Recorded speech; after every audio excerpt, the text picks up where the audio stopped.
Hello everyone, welcome back to a new series called The Door in the Wall by Marguerite D'Angeli. And you will notice that because it's set back in the Middle Ages, they wore very different clothes from what we wear now.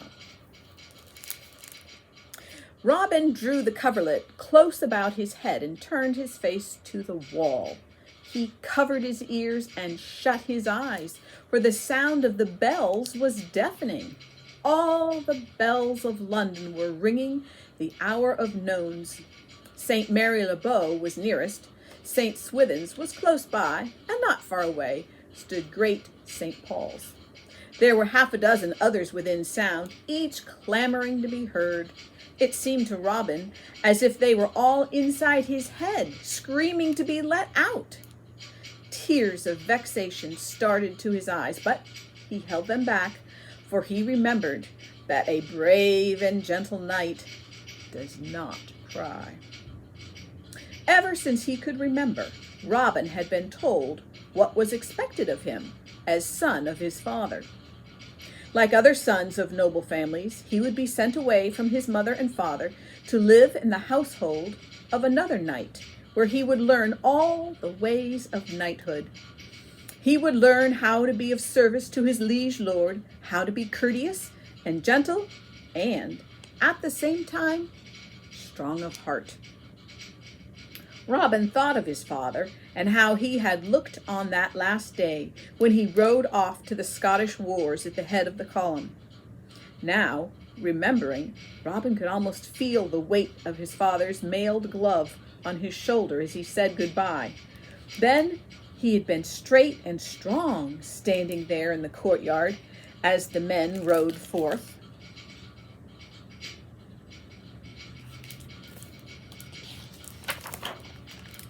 "Farewell, my son," his father had said. "Forget not to be brave. God knows when we shall meet again. Farewell."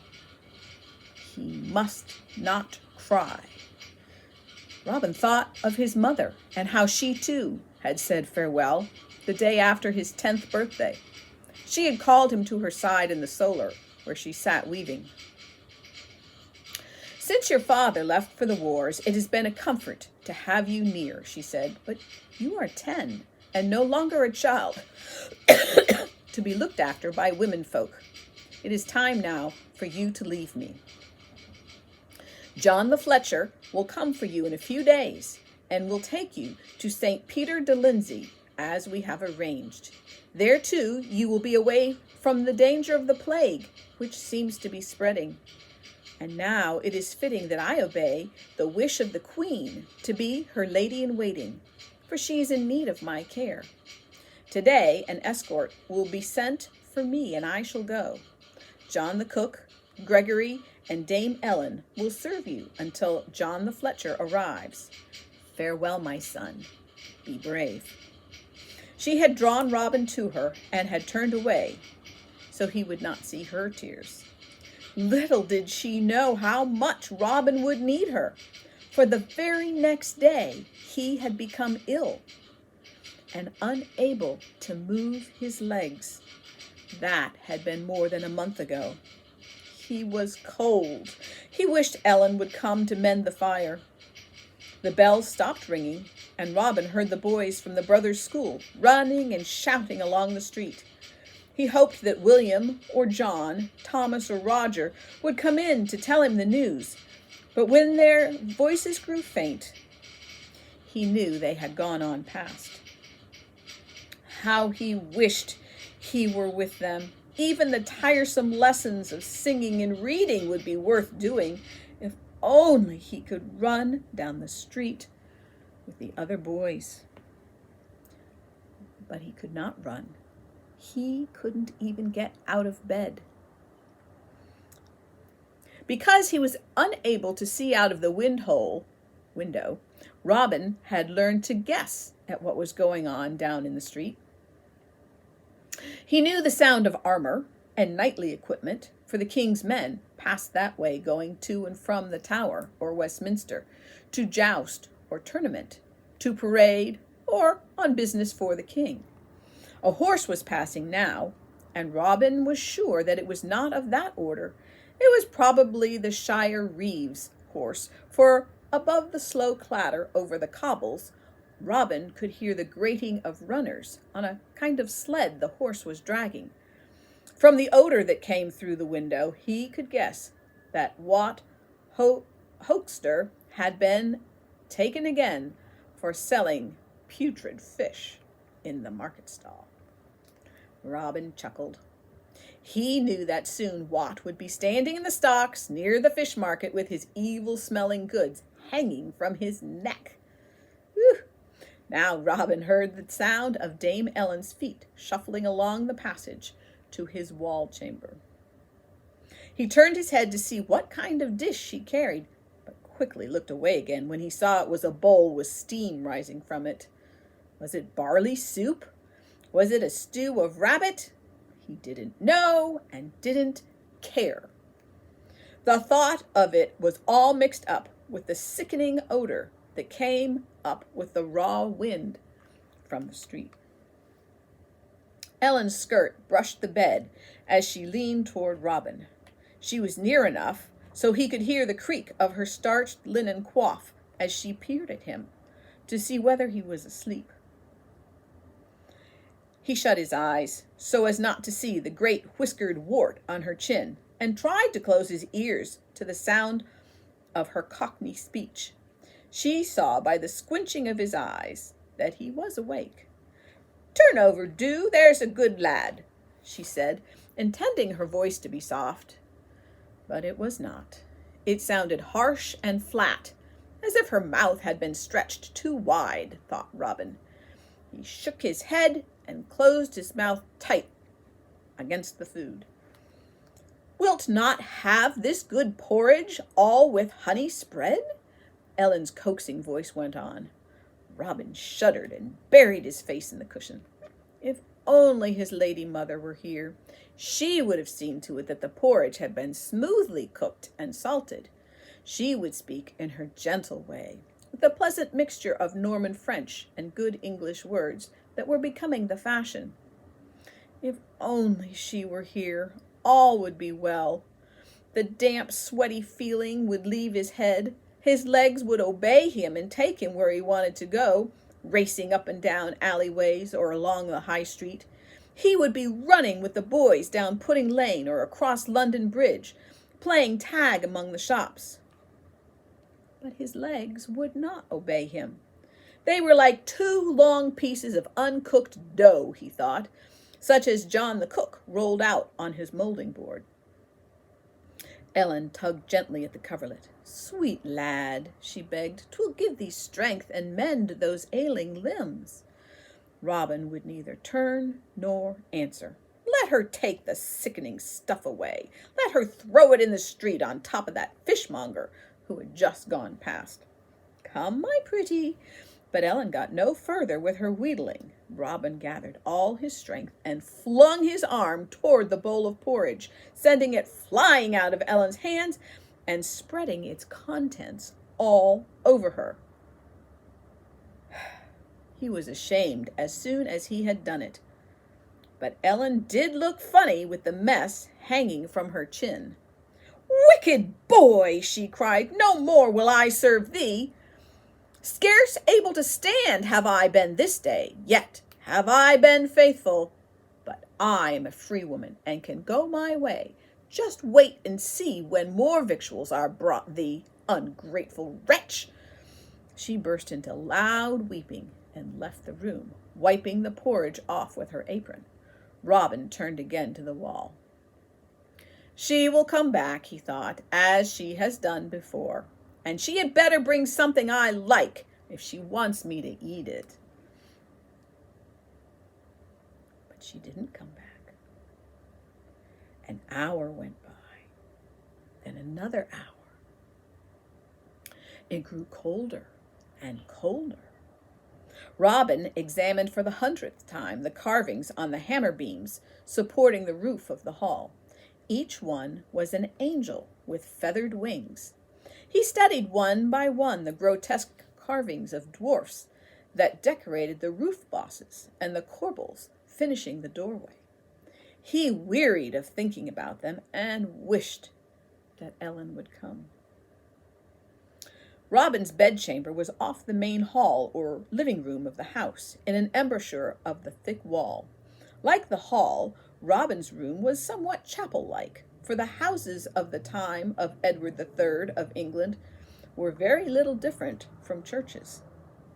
Afternoon sounds came into the room, people passing along the street to and from the shops in Cheapside or Poultry Lane, carters carrying goods to the wharves on the Thames, Billingsgate or Queen Hithe. He heard children playing games, hoodman blind and hide and seek. He wished he could have been among them, because he knew a secret nook where he always hid, and where he was seldom discovered. It was down Honey Lane in the angle of a jutting wall near Blackfriars Entry. It was so small a space that it appeared to be no space at all. It was still his own secret. Robin tried very hard to get out of bed so he might look out of the window, but he only fell back again onto the pillow, exhausted from the effort. Hunger bit at his empty stomach. He was hungry enough now to have eaten the porridge Ellen had brought him. He listened, hoping to hear her footsteps in the passage. But the house was strangely silent. No sound of talk or laughter came from the hall, for most of the servants and retainers had gone, either with his father, Sir John de Burford, or with his mother, the Lady Maud. Robin called for Ellen, and when he had no answer, called for John the cook, then for old Gregory the gardener. He listened again, holding his breath, but he heard no one, and saw not a soul from nones to vespers, when the bells began to ring again. He was alone. Just as the bells stopped ringing, Robin heard a noise, as of a door opening. Then someone mounted the stair and came along the passage. Perhaps it was one of the boys, but not likely, for whoever it was walked rather slowly, instead of running, as William or Thomas or John would have done. The footsteps turned toward the chamber. In the doorway stood a monk with a basket. He came toward the bed where Robin lay. "Good eve, my son," he said. "I am Brother Luke, a wandering friar, newly come to St. Mark's. I have brought thee food, and, 'cause 'tis Friday, fish." "Fish?" Robin's stomach took a sudden turn. But a good smell came from the covered basket Brother Luke carried, and he was hungry. So he smiled a welcome, and the friar explained how he had happened to know that Robin needed help. I'm not sure I understand.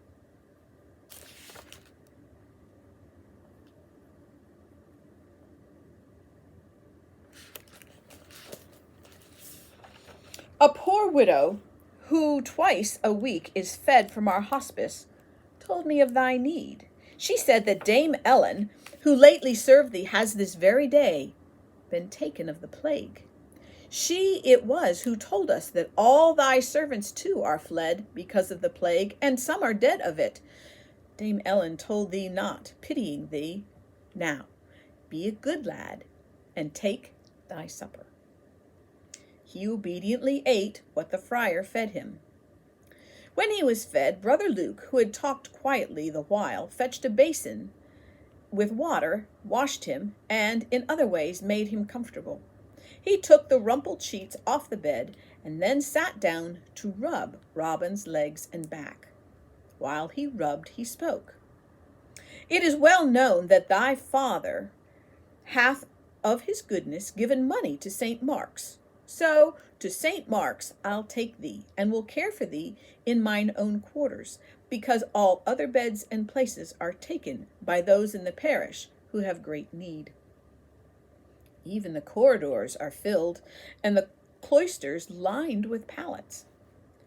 "But I cannot walk," said Robin woefully. "See you, my two legs are as useless as if they were logs of wood. shall I go there? My father is with the king at the Scottish wars, and with him are all his men at arms. My lady mother has been commanded to attend upon her majesty the queen. It is supposed by them that I am now page in the household of Sir Peter de Lindsay at his castle in the north. John the Fletcher was to have come for me in March, before the feast of St. Gregory.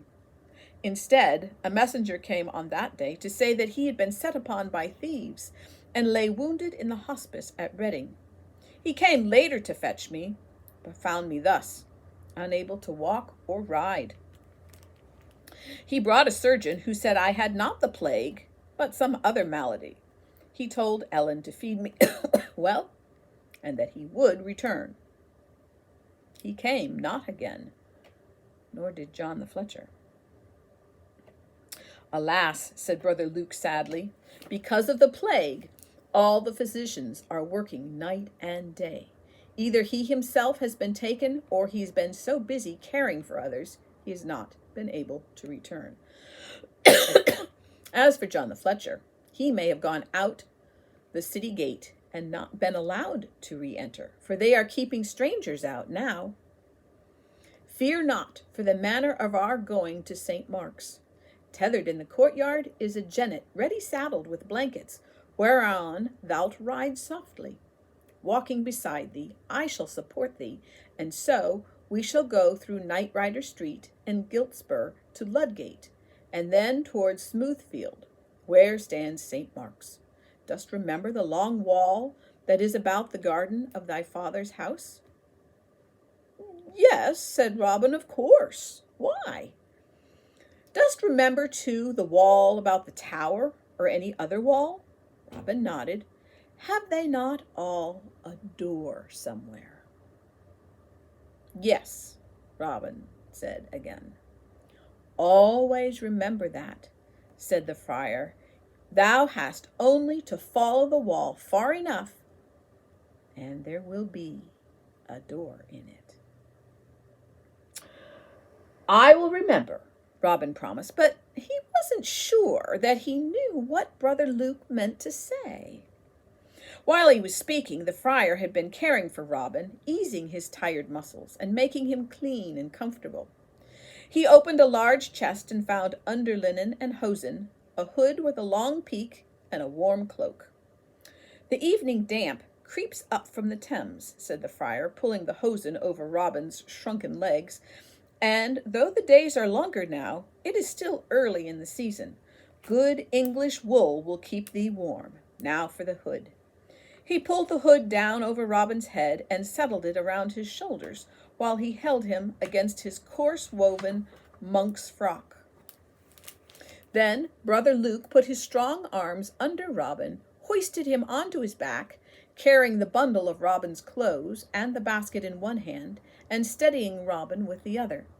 Down they went through the great echoing hall, down the winding stair at the other end, past the empty kitchens, and out into the courtyard. There stood the little Spanish horse, Jenny, just as Brother Luke had said, patiently waiting.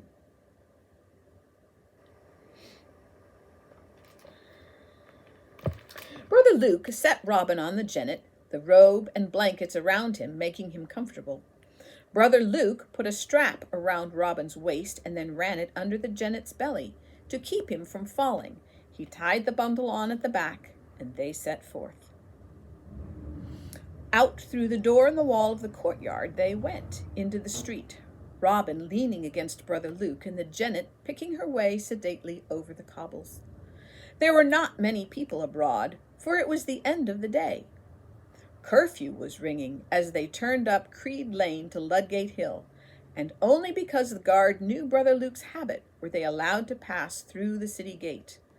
By then, they were more than halfway to the hospice, but it was nearly dark when they reached St. Mark's and were admitted by the porter at the postern gate. "Will I go back home soon?"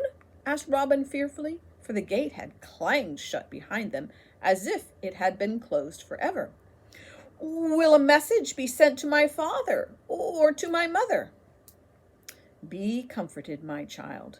Brother Luke answered. "As soon as the plague is somewhat quieted in London, a messenger will be sent to thy father. Meanwhile, we shall care for thee." He lifted Robin and carried him to his own cell and put him on the narrow cot. "Now rest, my son," he said. May came in with a burst of bloom in hedge and field. There was hawthorn, both pink and white, and primroses, and buttercups carpeted the fields with yellow. In every garden, wallflowers bloomed in bright color and filled the air with perfume. For days, Robin was cared for as if he were a little child. Brother Luke brought him food, kept him washed, and changed his clothes, but he was too much occupied with other things to stay with Robin for very long at a time. The bells clamored as loudly as ever, but now the sound was associated with the regular procession of the monks going to devotions. Robin grew to like it. He began to sleep well on the hard cot and to feel at home in the little cell. He could see nothing but the sky through the small window, for it was high in the stone wall, and only in the early morning allowed a ray of sunshine to come in. Against another wall stood a prayer stool and desk, combined with a smaller one beside it. On the wall hung a little cupboard, which held Brother Luke's few personal belongings and his breviary. Robin couldn't see into the corridor, and at first couldn't identify all the sounds he heard. He liked the shing sound of feet on stone as the monks passed to and fro. Sometimes when they passed in procession, chanting, he joined in the singing, for most of the plain songs were known to him. Sometimes there were long silences when he heard nothing but the mewing of the cat Millicent or the squeaking of a mouse she had caught.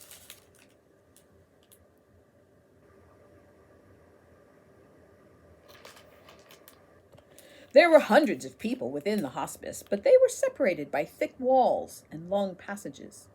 The outer court was far away at the other side of the monastery. There, visiting pilgrims, knights-at-arms, merchants, and minstrels gathered, each awaiting the attention of the prior. Because there were few inns, the monasteries were open for the entertainment of wayfarers, rich and poor alike. Besides that portion reserved for travelers, there was an almonry overflowing with the poor of London, seeking food and clothing. St. Mark's was a busy place, but most of the activity was far away from Robin. He was much alone, and time seemed long. One day, Brother Luke said, "It is time now to try thee sitting up." He was rubbing Robin's legs, as he did every day, talking the while. "If thy hands are busy, time will pass more quickly. Dost like to whittle?" "Of course," answered Robin. "Who does not? But I have not to whistle." "I shall find thee a piece of soft pine, and will lend thee my knife. 'Tis sharp and of good steel. This bench will fit against thy back to support thee." Brother Luke set the oaken bench at Robin's back and fitted a cushion for his comfort. "Can I make a boat?" asked Robin. "Can I make it now?" Brother Luke nodded and left the cell. It seemed long before he returned. Finally, he brought the knife and the piece of pine he had promised. It felt smooth and clean to Robin's hands, and he liked to watch the small white shavings peel off. At first, he scarcely knew where to begin to bring out the shape of a boat, but little by little it began to round out, and at one end a point began to appear, as if it had been a prow. "Perhaps I can make it into a sailing boat, like the fishermen bring to Belin's Gate, or a barge, such as the king uses," he said. "Perhaps, when it is done, I will be able to walk, and can go to the Thames to sail it." "Perhaps," agreed the friar. It was very exciting, but Robin had to stop often to rest. Brother Luke brought soup in which dark bread was to be sopped. Robin didn't want any of it. he wanted only to go on with his whittling, and turned away from the food. "But 'tis made of good mutton, in which bay and marigold have been seethed," Brother Luke coaxed.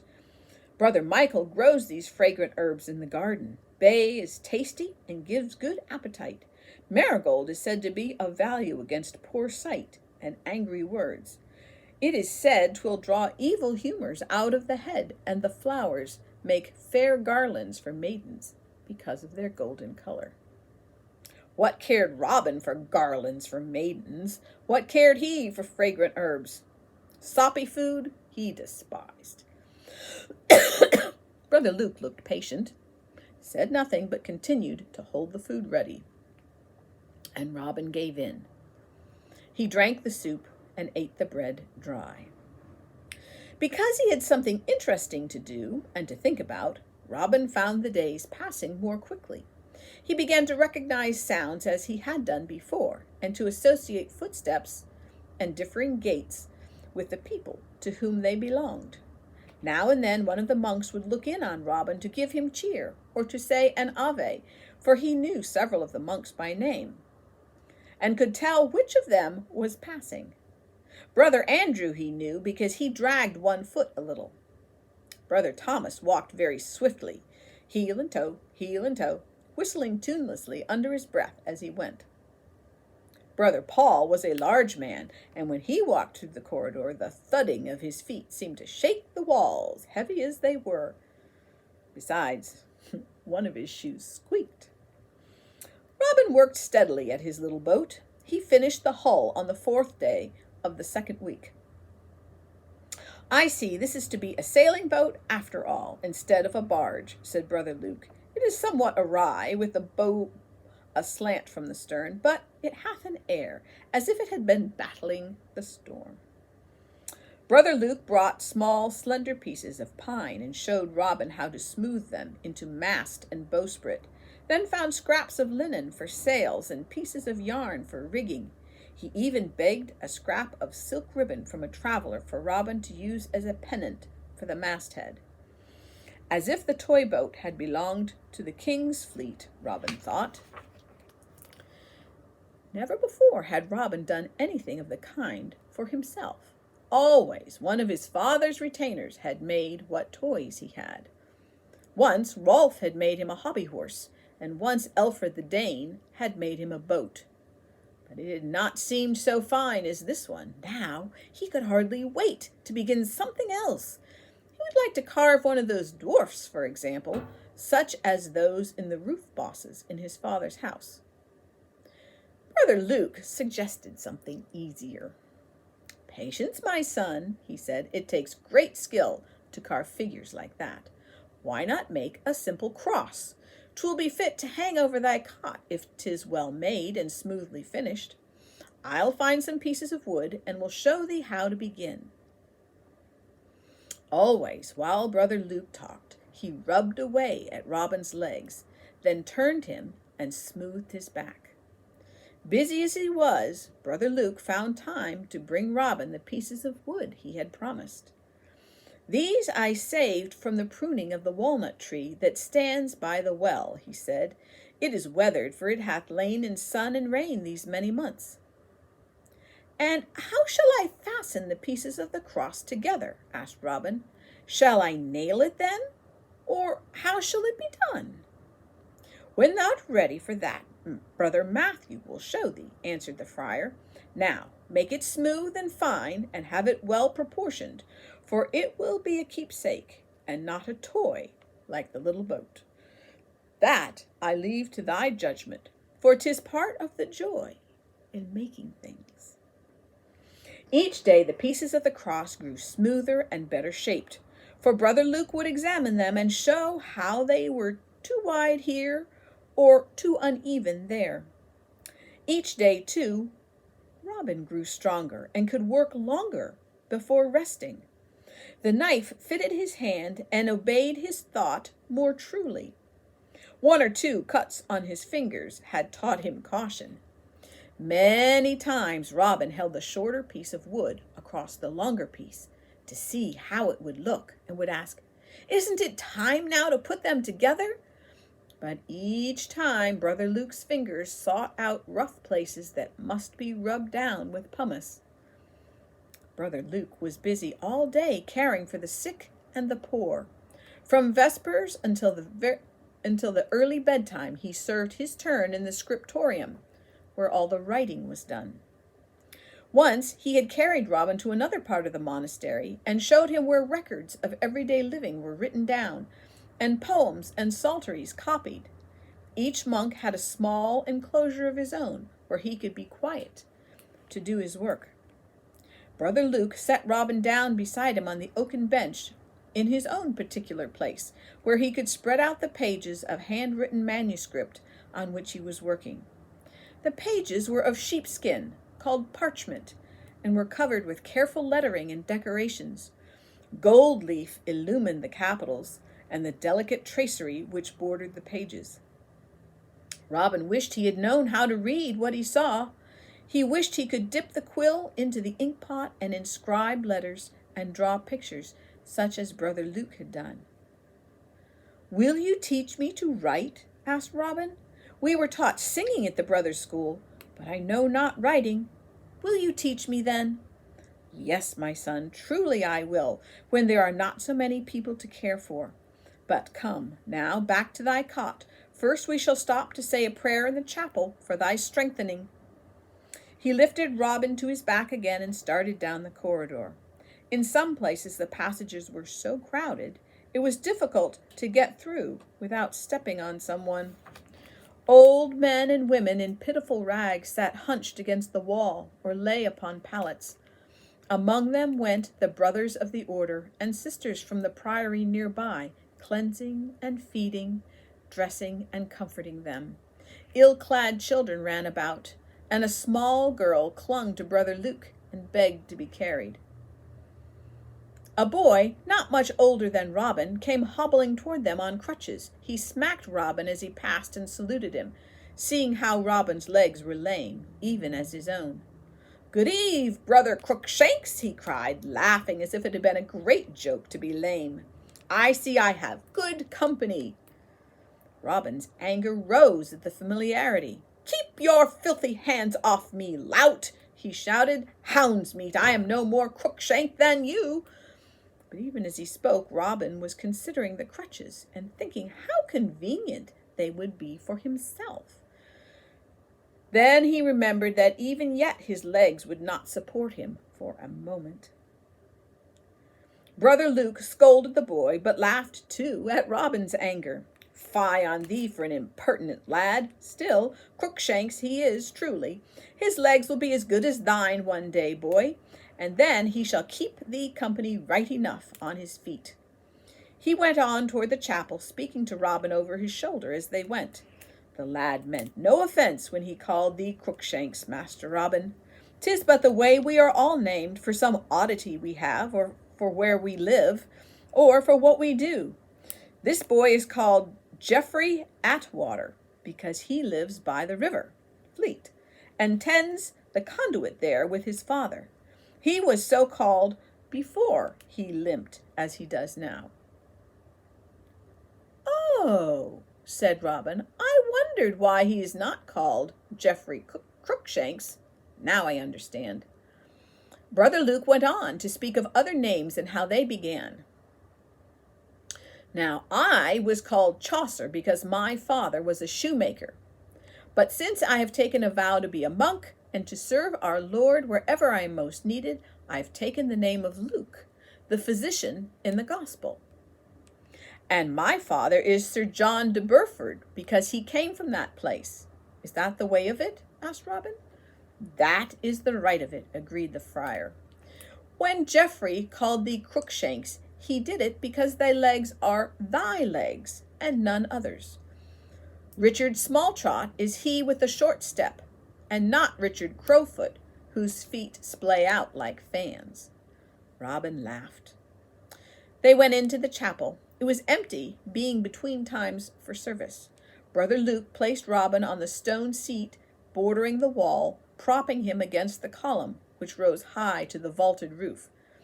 Say there thy prayers, he directed, and in thy mind know thou'rt on thy knees. Forget not to be thankful for all thou hast. Remember thy lady mother and Sir John thy father, who was at the wars, and pray for all of us.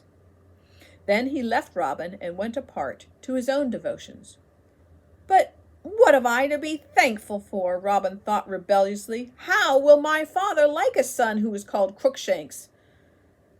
But somehow, as he began his prayers, he felt better.